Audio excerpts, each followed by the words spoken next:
नमस्कार, स्वागत है आप सभी का।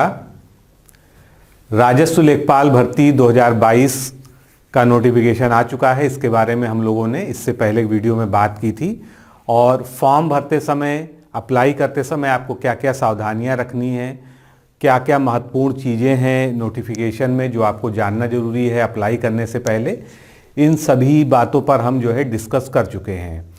आज का जो ये वीडियो सेशन है इसमें हम लोग बात करेंगे कि राजस्व लेखपाल भर्ती परीक्षा 2022, क्योंकि नया पाठ्यक्रम है और इसकी तैयारी कैसे की जाए, किस तरह से हम पढ़ें कि जो आगे 3-4 महीने का समय आपके पास है एग्ज़ाम में, आप निश्चित रूप से उसमें सफलता प्राप्त कर सकें।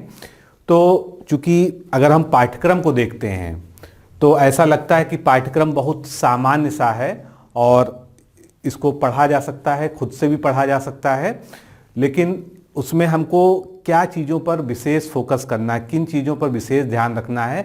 और कुछ पाठ्यक्रम की ऐसी बातें हैं जो केवल पढ़ने से समझ में नहीं आ रही, जैसे कि ग्राम विकास एवं ग्राम समाज का पाठ्यक्रम है, तो उनके टॉपिक्स में एक्चुअल में उसमें दिया क्या है, क्योंकि वहाँ पर तो एक लाइन लिख दी गई है और उसके अंदर क्या क्या चीज़ें आपको पढ़नी चाहिए, यानी पाठ्यक्रम का विस्तृत विश्लेषण होना चाहिए। ये सब हम आज करने जा रहे हैं। तो सबसे पहला जो आप लोग का प्रश्न होता है कि परीक्षा कब तक होगी।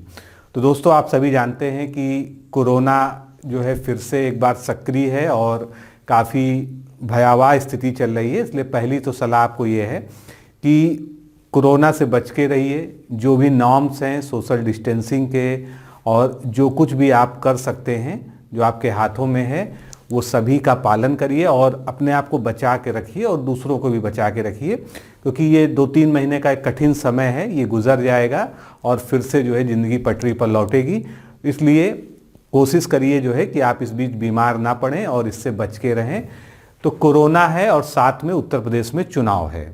चुनाव मार्च में दूसरे हफ्ते में समाप्त हो जाएंगे। तो कुल मिलाकर ये कह सकते हैं कि अप्रैल में इसका एग्ज़ाम होगा। हालांकि इसकी तिथि जल्दी ही घोषित हो जाएगी, जैसे अन्य परीक्षाओं में पहले से ही बता दिया गया है। और परसेंटाइल जो आप लोग का एक और कंसर्न है, तो परसेंटाइल को लेके कई सारे मत हैं आप लोगों में और हम लोगों ने भी एनालिसिस की है, लेकिन मेरा ये मानना है कि आपको किसी भी बहकावे में, किसी भी भ्रम में नहीं रहना चाहिए। अगर आपने पेट की परीक्षा दी थी और आप 75-80 परसेंटाइल से आप ऊपर हैं, तो निश्चित रूप से आपको तैयारी करनी चाहिए, क्योंकि अगर आप तैयारी नहीं करते हैं तो उसमें आपका एक बहुत बड़ा नुकसान है। मान लीजिए आप लोअर परसेंटाइल वालों को भी सम्मिलित कर लिया गया, तो आपके पास पर्याप्त समय नहीं होगा पढ़ने का। और अगर ऐसा नहीं होता है, मान लीजिए बहुत हायर जाता है, 90 या 95 प्लस तक चला जाता है, जो कि संभावनाएं कम हैं, तो ऐसे में जो आपने पढ़ा है वो कहीं व्यर्थ नहीं जाने वाला है, क्योंकि निश्चित रूप से आप दूसरी परीक्षाओं की भी तैयारी कर रहे हैं। तो पढ़ना ही एक विकल्प है और इस बहस में पढ़ना कि कितना परसेंटाइल जा सकता है, एग्ज़ाम कब होगा, ये सब चीज़ें सेकेंडरी हैं। प्राइमरी आपका जो फोकस है, आपका जो लक्ष्य ये होना चाहिए कि हमको जो आपके सामने समय है, क्योंकि अभी ज़्यादातर बाहर की चीज़ें बंद हैं, आप घरों में हैं, अपने कमरे में हैं, तो आपको केवल और केवल पढ़ने पर ध्यान देना चाहिए। तो ये जो सारी बातें यहाँ पर लिखी हुई हैं, इसको हम डिस्कस करने जा रहे हैं। अंतिम तिथि के बारे में आप लोग जानते हैं कि 28 जनवरी फॉर्म भरने की, फॉर्म फिलअप करने की, अप्लाई करने की लास्ट डेट है।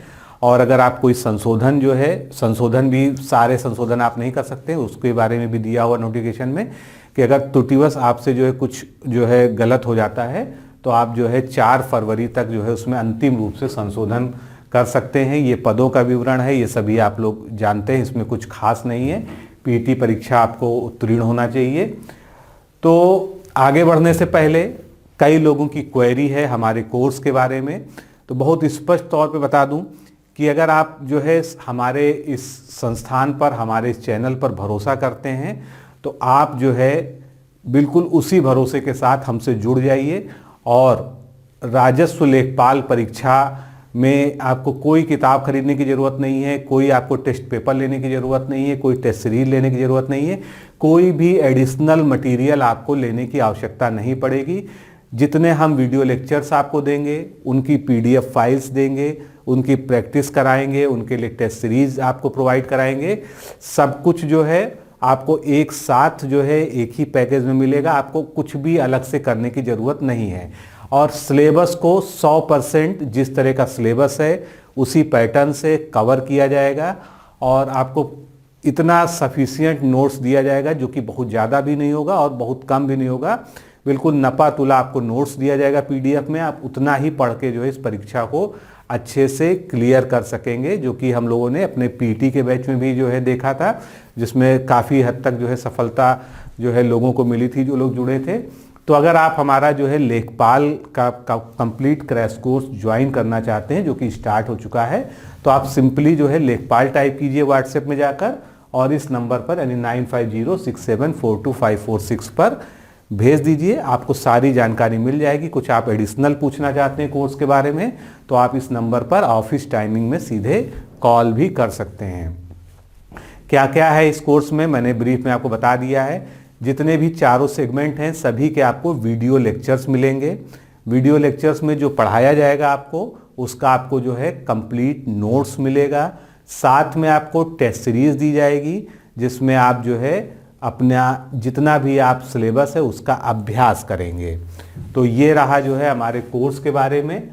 अब जो लोग हमारे चैनल से जुड़े हुए हैं उनके लिए भी मैं आपको बता दूं कि सुप्रिया मैम जो है अभी प्रीवियस ईयर क्वेश्चन सॉल्व करा रही हैं। आप देख रहे होंगे लगातार जो है उनका शाम को वीडियो आता है। इसके अलावा ग्राम समाज और विकास, इसको ऑब्जेक्टिव क्वेश्चन के फॉर्मेट में व्याख्या सहित हल को जल्दी ही मैं शुरू करने जा रहा हूं और अनवरत ये चलेगा। तो इसमें जो है जितने भी मैक्सिमम पॉसिबल क्वेश्चन है 500-1000 क्वेश्चंस जो है आपको मैं सॉल्व कराऊंगा और साथ में जो है हर क्वेश्चन की समुचित व्याख्या भी आपको जो है YouTube पर बिल्कुल यहाँ पर जो है फ्री ऑफ कॉस्ट आपको दी जाएगी। तो आप जुड़े रहिए और भरोसा रखिए, आपके साथ जो है पूरी तरह से हमारी जो है टीम खड़ी हुई है। तो अब हम अपने मेन मुद्दे पर आते हैं जिसके लिए आज आप जो है हमको देख रहे हैं, सिलेबस। क्योंकि कोई भी परीक्षा हो उसका अगर आपने सिलेबस को समझ लिया और सिलेबस की जो है बारीकियों को समझ लिया तो आपने समझ लिए कि आप 50% जो है आपने सफलता वहीं पर हासिल कर ली, क्योंकि आपको ये समझ में आ जाएगा कि आपको क्या पढ़ना है और क्या छोड़ना है। तो यहाँ पर जो है आप जानते हैं कुल 100 प्रश्न होंगे और 100 अंक होगा, निगेटिव मार्किंग भी है और यही सबसे बड़ा जो है चैलेंज है आपके सामने, क्योंकि आप जो है आंख मूंद कर इसमें उत्तर नहीं दे सकते हैं या केवल गैस के सहारे इस परीक्षा को पास करने की बात आपको जो है अपने दिमाग से निकालनी होगी। और अच्छी बात यह है कि ये जो माइनस मार्किंग है ये कम है, यानी कि 1/4 की है। तो बहुत ज़्यादा आपका जो है क्वेश्चन गलत होने पर नुकसान भी नहीं होने पाएगा, लेकिन आपको जो है माइनस मार्किंग से बचते हुए इस परीक्षा को देना है। तो सबसे पहले सामान्य हिंदी में 25 प्रश्न आएंगे। बिल्कुल एक निश्चित सिलेबस है। अभी हम लोग सिलेबस को और एक एक टॉपिक पे बात करेंगे और क्या किताबें आपको पढ़नी चाहिए, कैसे पढ़ना चाहिए, ये भी हम डिस्कस करेंगे। मैथ का थोड़ा सा सिलेबस बड़ा है, इसलिए मैथ की आपको अभी से रेगुलर प्रैक्टिस करनी पड़ेगी, क्योंकि मैथ में कुछ भी नहीं छूट रहा है जो हाई स्कूल लेवल पर आपको जो है मैथ में पढ़ाया जाता है। सामान्य ज्ञान 25 प्रश्न ही आने हैं, लेकिन उस हिसाब से उसका कोर्स वाइड है, तो इसको भी कवर करना होगा अच्छे से।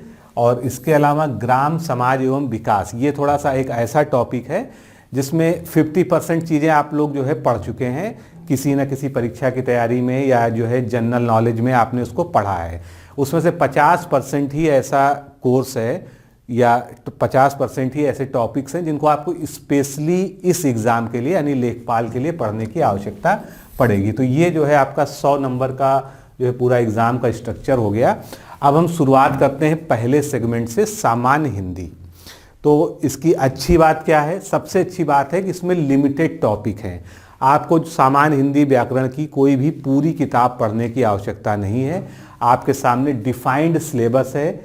समास, पर्यायवाची, विलोम, तत्सम एवं तद्भव, संधिया, वाक्यांश के लिए एक शब्द, लोकोक्तियाँ, मुहावरे, वाक्य संशोधन, लिंग, वचन, कारक, वाद, वर्तनी त्रुटि से संबंधित अनेकार्थी शब्द, अपठित गद्यांश पर आधारित प्रश्न। तो अगर देखा जाए तो जो एक नॉर्मल सिलेबस होता है किसी भी सामान्य हिंदी की किताब में, अगर हाई स्कूल लेवल तक की बात करें तो उसका आपको मात्र जो है 1/4 इसमें पढ़ना है और 1/4 पढ़ के ही आपका काम चल जाएगा। और अगर आपने अभी रिसेंटली समीक्षा अधिकारी की तैयारी की है तो जो उसमें 6 टॉपिक आते हैं वो पूरे के पूरे आपको यहाँ पर मिल रहे हैं। पर्यायवाची, विलोम, तत्सम एवं तद्भव, वाक्यांश के लिए एक शब्द, वाक्य संशोधन और वर्तनी त्रुटि, ये देखिए आपको पूरे के पूरे जो है, तो ये तो आपके लिए दोहराने का हो जाएगा अगर आप जो है समीक्षा अधिकारी की तैयारी कर रहे थे और आप जो है आपने अच्छे से पढ़ा है। बाकी चीज़ें भी बहुत ही नॉर्मल हैं। तो करना क्या है, पहले बुक्स की बात कर ले। मार्केट में बहुत सारी बुक्स हैं, लेकिन मैं आपको हमेशा सलाह दूंगा कि प्रामाणिक पुस्तकें पढ़िए। कई सारे पब्लिकेशन हैं जो बहुत पॉपुलर भी हो चुके हैं, लेकिन उनमें बहुत सारी त्रुटियां हैं जिनको अगर आप जो है बहुत अवेयरनेस से नहीं पढ़ते हैं या जो है आप दूसरी किताबों से अगर आप इत्तेफाक नहीं रखते हैं, केवल एक ही किताब पर डिपेंड होते हैं, तो आप उसकी गलतियों को भी नहीं पकड़ पाएंगे। तो इसलिए मेरी यही सलाह है, हमेशा मैं आपसे कहता हूँ कि हमेशा मानक पुस्तकों को पढ़िए। डॉक्टर हरदेव बाहरी, डॉक्टर पृथ्वीनाथ पांडे, राघव प्रकाश, तो इस तरह की जो है जो बुक्स हैं इनको आप पढ़िए, या किसी भी अच्छे पब्लिकेशन की, आप ल्यूसेंट हिंदी भी ले सकते हैं, वो भी ठीक ठाक है। तो इन सब जो है बुक्स को फॉलो करेंगे। बाकी जो है कई सारे और प्रकाशन हैं, उनके लिए मैं सलाह नहीं दूंगा, क्योंकि अगर आप त्रुटि पकड़ने में सक्षम नहीं हैं तो निश्चित रूप से जो है आपको जो है वो नुकसान पहुंचा सकती हैं। तो मानक पुस्तकों को फॉलो करिए और अपना एक टाइम टेबल निश्चित करके जो है एक एक टॉपिक को क्लियर करते चलिए। और हिंदी की बहुत सारी ऑब्जेक्टिव बुक्स भी आती हैं, जैसे कि इन्हीं किताबों में पीछे ऑब्जेक्टिव क्वेश्चंस भी होते हैं। तो उनमें जो है, जैसे मान लीजिए आपने समास पढ़ लिया है, तो समाज से संबंधित जितने भी प्रश्न जो है वहाँ पर मिलते हैं, आप उसको सॉल्व कीजिए। उसके अलावा मैं एक और सलाह आपको दूंगा, घटना चक्र प्रकाशन में जो है एक हिंदी की पूर्वालोकन की पुस्तक आई है, इसी तरह से यूथ पब्लिकेशन पर भी है इस तरह की। तो आप जो है अगर सक्षम है तो आपको वो पुस्तक ले लेनी चाहिए। ऐसा क्यों मैं कह रहा हूँ, क्योंकि जितनी भी परीक्षाएं हैं उत्तर प्रदेश की, उत्तर प्रदेश के बाहर की, और उसमें कम से कम 20-25 साल में जितने भी हिंदी के प्रश्न आए हैं उनको जो है अध्यायवार, मतलब टॉपिक वाइज, यूँ समझिए जैसे समास है तो समास के जितने भी परीक्षाओं में प्रश्न आए हैं उनका व्याख्या सहित वहाँ पर हल दिया गया है। तो जब आप समास को इन जनरल किसी मानक पुस्तक से पढ़ चुके हैं, उसके बाद अगर आप जो है उस पे आए हुए सारे प्रीवियस ईयर क्वेश्चंस को वहाँ पर सॉल्व कर लेते हैं तो निश्चित रूप से जो है आपको फ़ायदा होगा। और जितने भी तरह के प्रश्न पहले पूछे गए हैं या बन सकते हैं सब वहाँ पर कवर किए गए हैं। तो इस तरह की और भी बुक्स होंगी, लेकिन जो है ये 2 बड़े प्रकाशन हैं जिनकी मैं आपको सलाह देता हूँ, क्योंकि इनमें जो है त्रुटियाँ जो है ना के बराबर होती हैं। तो इसी तरह से आपको एक एक जो है टॉपिक यहाँ पर कवर करना है। और अगर आपने जो है समीक्षा अधिकारी के लिए हमारे प्रकाशन की जो हिंदी की जो है बुक आती है PDF फॉर्म में, अगर आपने वो ली है तो बाकी हिंदी के 6 टॉपिक्स जो है इंक्लूडिंग अनेकार्थी, ये सभी जो है आपको वहाँ से कवर हो जाएंगे। और इनमें आपको फोकस किसको करना है, वाक्य अशुद्धि अशुद्धि वाले प्रश्न जो है, वर्तनी की अशुद्धि वाले प्रश्न जो है, और उसके अलावा जो है अपठित गद्यांश की आपको कम से कम हर जो है जितने भी आप हिंदी की पुस्तकें देखते हैं उसमें अपठित गद्यांश कई सारे दिए रहते हैं, तो उस पर आधारित प्रश्नों को आप स्वयं सॉल्व कीजिए। ये केवल प्रैक्टिस की विषय वस्तु है, इसमें रटने से कुछ भी नहीं होने वाला है। बाकी मुहावरे और लोकोक्तियाँ बहुत ही सामान्य सा टॉपिक है, इस पे जितने ज़्यादा से ज़्यादा जो है आप मुहावरे लोकोक्तियाँ पढ़ सकें, उनका अर्थ पढ़िए और उनका वाक्य प्रयोग भी पढ़िए। वाक्य प्रयोग मैं पढ़ने के लिए से बोलता हूँ जिससे आप जो है उसका सही संदर्भ में कैसे यूज़ होता है ये भी समझ सकें। तो ये जो है हिंदी के बारे में हो गया, बुक्स की बात हो गई। अब हम दूसरे सेगमेंट की तरफ बढ़ते हैं जो पूरी तरह से अभ्यास यानी प्रैक्टिस की विषय वस्तु है, वो है आपकी मैथमेटिक्स या गणित। तो गणित में जो है आप देख रहे हैं अंक गणित और सांख्यिकी बीज गणित और रेखा गणित। यहाँ पर सारे जो है कोई भी ऐसा टॉपिक गणित का नहीं है जो छोड़ दिया गया है, लेकिन एक अच्छी बात है कि उसके सारे चैप्टर्स को यहाँ पर नहीं लिया गया, उसमें भी एक लिमिटेशन रखी गई है। तो अगर देखें तो गणित जो है यहाँ पर एक बड़ा जो है रोल प्ले करेगा, क्योंकि 25 नंबर का ये भी सेगमेंट है। और होता क्या है कि जिन लोगों के बाकी 3 जो है पक्ष स्ट्रांग होते हैं, उनकी गणित में जो है कुछ ना कुछ जो है वो अपने आप को जो है बहुत ज़्यादा कंफर्टेबल नहीं पाते हैं। तो ऐसी स्थिति में जिन लोगों की मैथ जो है वीक है, उनको अगर अलग से चाहे तो वो मैथ का जो है अभ्यास करने के लिए कोई कोचिंग ट्यूशन या ऑनलाइन कोर्स भी ज्वाइन कर सकते हैं, हमारे साथ भी जुड़ सकते हैं। लेकिन मैथ को आपको बहुत अच्छे से करना होगा, शॉर्ट ट्रिक्स के साथ आपको जो है क्वेश्चंस को सॉल्व करना सीखना होगा, क्योंकि आपके पास समय भी लिमिटेड है। अगर आपका 2 घंटे का पेपर है, 25 प्रश्न है, तो ये मान लीजिए कि सेगमेंट के हिसाब से अगर देखें तो आपके पास जो है आधा घंटा होगा इन 25 प्रश्नों को सॉल्व करने के लिए। यानी 2 मिनट में आपको एक क्वेश्चन सॉल्व करना है, जो कि तभी संभव है जब आप जो है मैथ में अच्छे जो है आपके अभ्यास है। तो ये अंक गणित वाला जो है तो पोर्शन जो है बिल्कुल नॉर्मल है, आप जो है लगातार पढ़ते रहते हैं बाकी सारे एग्जाम्स में जो है। तो यहाँ पर अब बुक्स की बात होती है, तो देखिए जो है इसका जो स्तर है वो लगभग हाई स्कूल वाला लेवल है। तो एसएससी जो है जो 10+2 वाली जो है बहुत सारी बुक्स आती हैं, कई सारे प्रकाशन में आती हैं।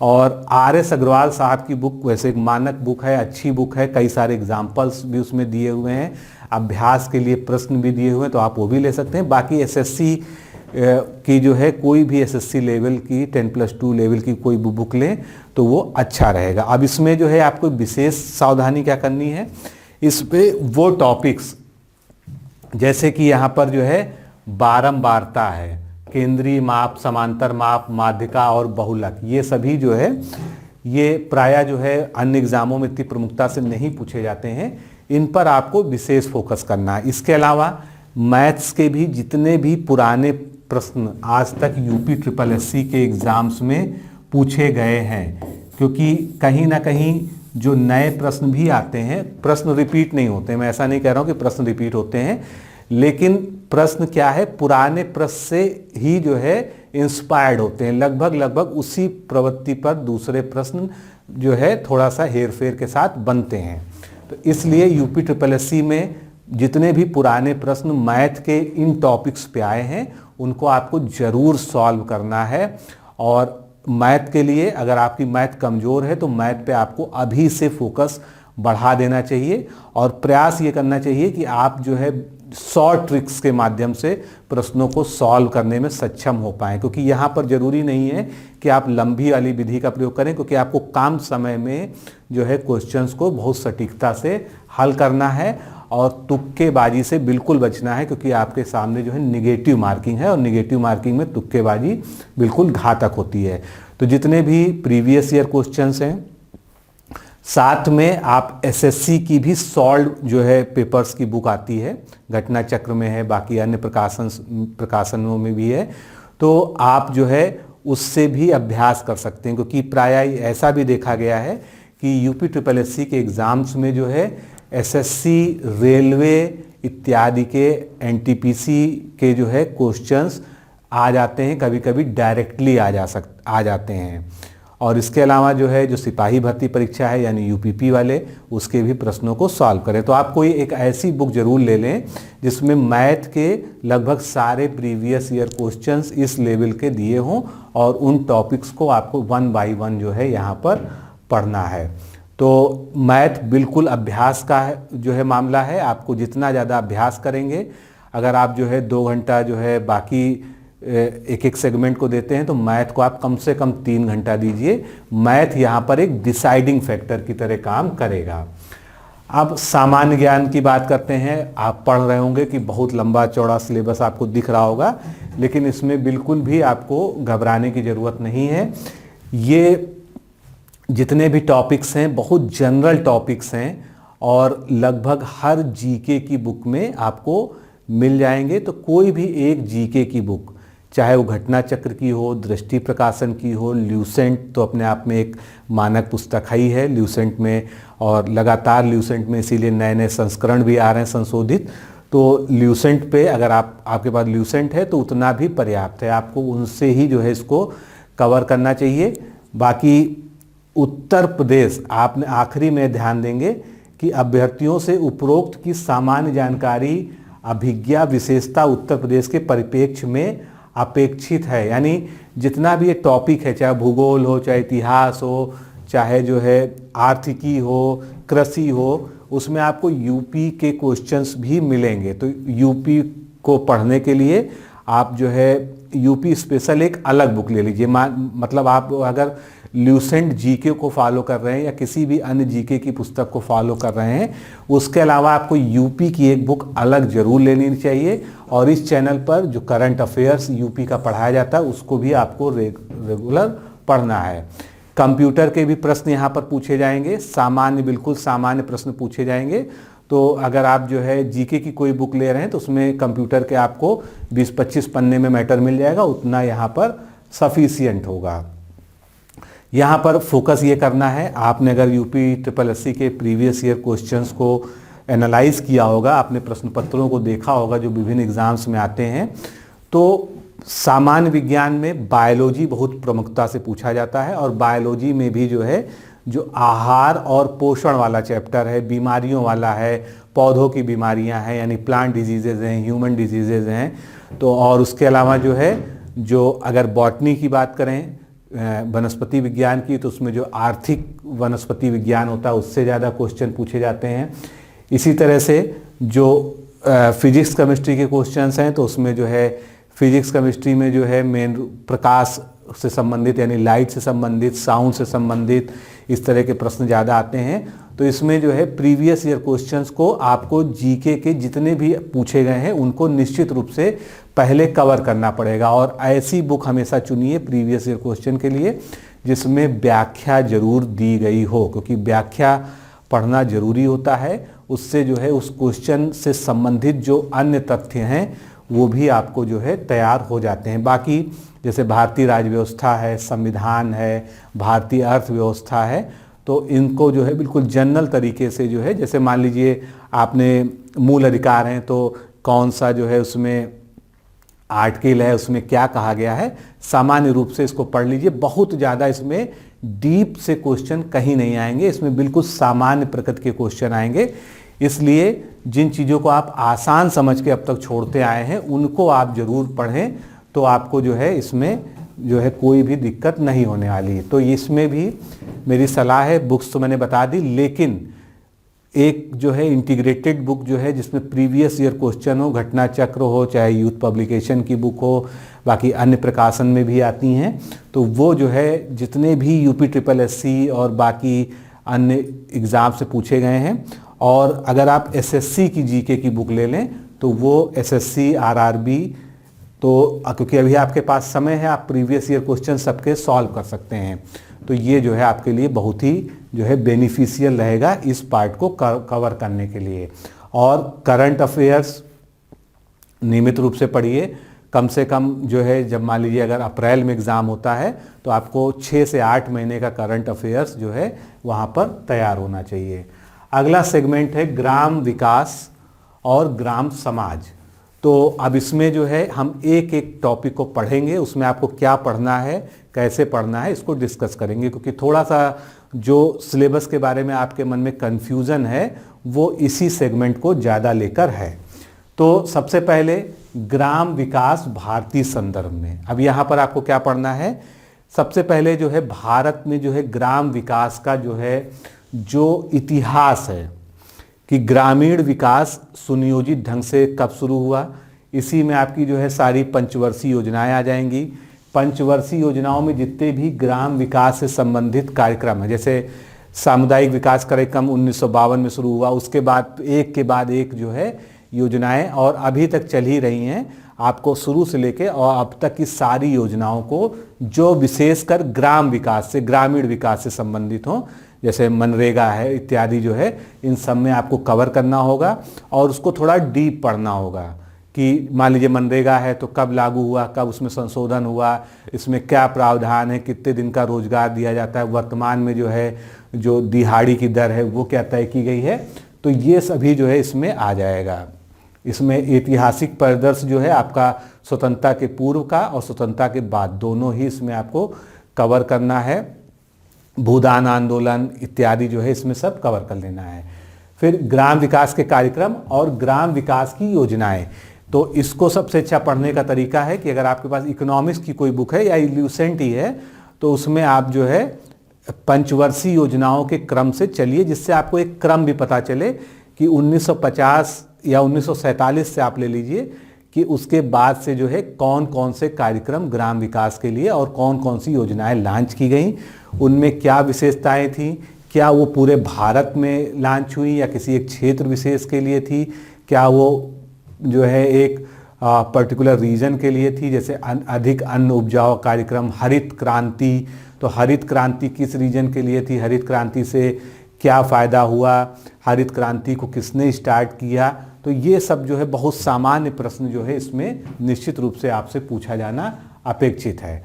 अब ग्राम विकास प्रबंधन, तो ग्राम विकास की योजनाओं को लागू करने के लिए ग्राम विकास प्रबंधन की कुछ जो है तरीके हैं और शोध प्रणालियां हैं। तो ये भी जो है आप ग्राम विकास से संबंधित जिस भी पब्लिकेशन की आपने बुक ली हो तो आप उसमें जो है ये आपको मिल जाएगा कि ग्राम विकास का प्रबंधन और ग्राम विकास की शोध प्रणालियाँ। हालांकि ये पढ़ने में बड़ा जटिल सा लगता है लेकिन इसमें कुछ भी बहुत ज़्यादा खास नहीं है, आप इसको आसानी से जो है पढ़ के समझ सकते हैं।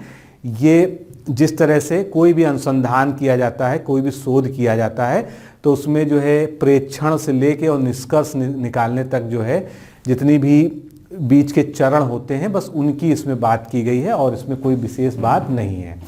अब आते हैं अगला टॉपिक आपका ग्रामीण स्वास्थ्य योजनाएं, यानी यहाँ पर जितनी भी ग्राम विकास के अंतर्गत हेल्थ स्कीम है, जैसे कि जननी सुरक्षा स्कीम है, जननी सुरक्षा योजना है और राष्ट्रीय ग्रामीण स्वास्थ्य मिशन है, ये सब बड़ी योजनाएं हैं। इसके अलावा बहुत सारी जो है मलेरिया उन्मूलन कार्यक्रम, फाइलेरिया उन्मूलन कार्यक्रम और राष्ट्रीय कृमि उन्मूलन जो है, तो ये सब जो है। बाकी CSC क्या होती है, सामुदायिक स्वास्थ्य केंद्र क्या होते हैं, प्राथमिक स्वास्थ्य केंद्र क्या होते हैं, इनको स्थापित करने के मानक क्या होते हैं, तो ये सब जो है अब ग्रामीण स्वास्थ्य योजनाओं में आप जो है पढ़िए।